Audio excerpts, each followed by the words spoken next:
Hello everyone, it's really great that you could join me. Normally at this time of year, the team would be madly creating a really fun-filled party, action-packed, hiding lots of sweets in the church and doing lots of things like that.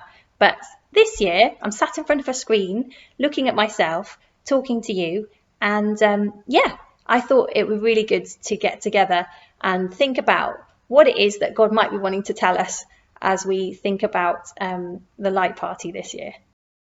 I hope you all got your packs. I've got one here. And inside there were some really lovely goodies. I particularly got excited when I saw, ta-da, hot chocolate. I love a hot chocolate in this cold wintry days. And there were some few other items in there, quite a few things that we could do as a family. I don't know whether any of you have had the challenge yet of creating the biscuits in the style of stained glass windows. How did you get on? Were they successful? Did you burn them like I did the first attempt? Who knows? I'd love to hear about it. There was also sparklers.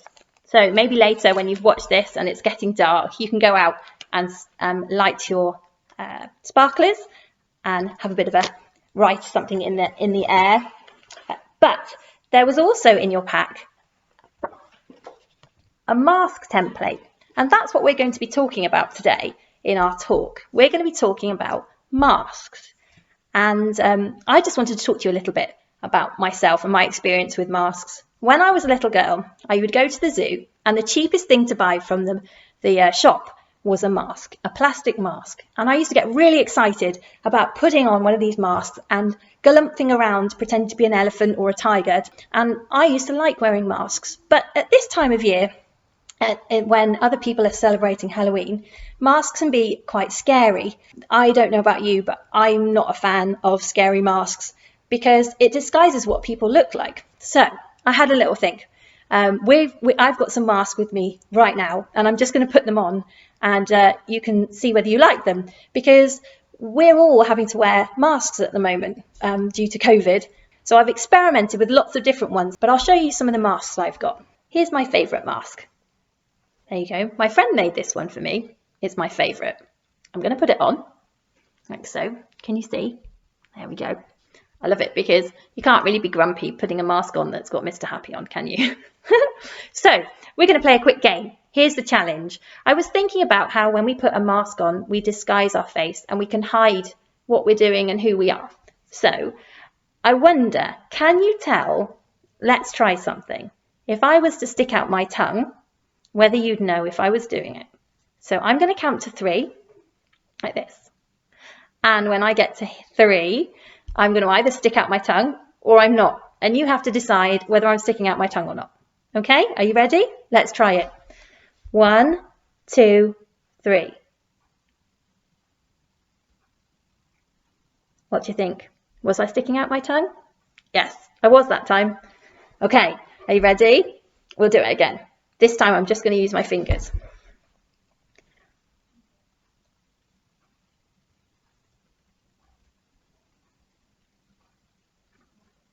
What do you think? Was I? Yes, I was. How about this time? Ready?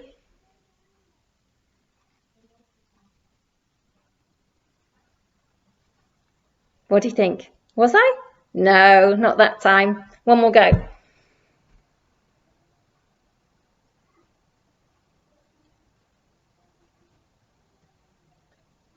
What do you think? No, I wasn't sticking out my tongue that time. It's interesting, isn't it? Anyway, that's enough of that game. So we can put on a mask and we can hide who we are and what we're doing. I've got another mask to show you. This is my favourite mask because it's a bit of fun, but I'm not going to let you see until I put it on. Are you ready?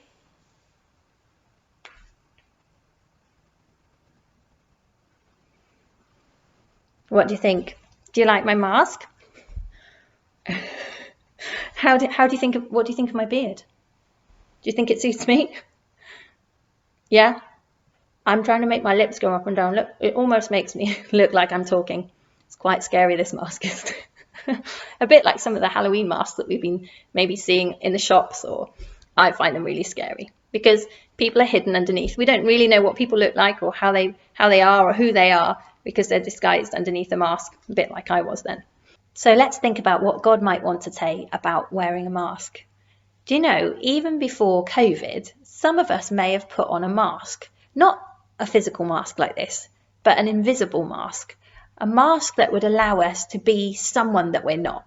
Maybe we put it on so that we fit in with our friends, and maybe we do it to protect ourselves. But we might put on an invisible mask to hide who we really are. God doesn't want us to hide behind an invisible mask. He wants us to be exactly who he made us to be. You know, God made us. It talks about that in the Bible. It talks about how he designed us, how we're his workmanship, and how he knew all about our hopes and dreams, our names, even before we were born. So, you know, sometimes when we're tempted to hide behind that invisible mask, to fit in, to be like other people, or to be because we're ashamed of who we really are, just remember that God thinks you're great, and God designed and made you, and he thinks you're perfect. As a family, you might want to have a look at Psalm 139 verse 14 and remind yourself that God knows all about you. He knows wherever you are, he knows your thoughts, and he really cares about you. And maybe you could have a look at that together and remind yourself of that. But one last thing, we have some of these mask templates in your packs. Don't forget, you can colour this in and or paint it or decorate it, and then enter the competition as it says in your pack leaflet. So I'd love to receive those. I'm looking forward to being able to hand those over to be judged, and yeah, maybe one of you will be rewarded with a prize. Take care, everyone. Enjoy your celebrations, enjoy your sparklers, and we'll speak to you soon. Bye.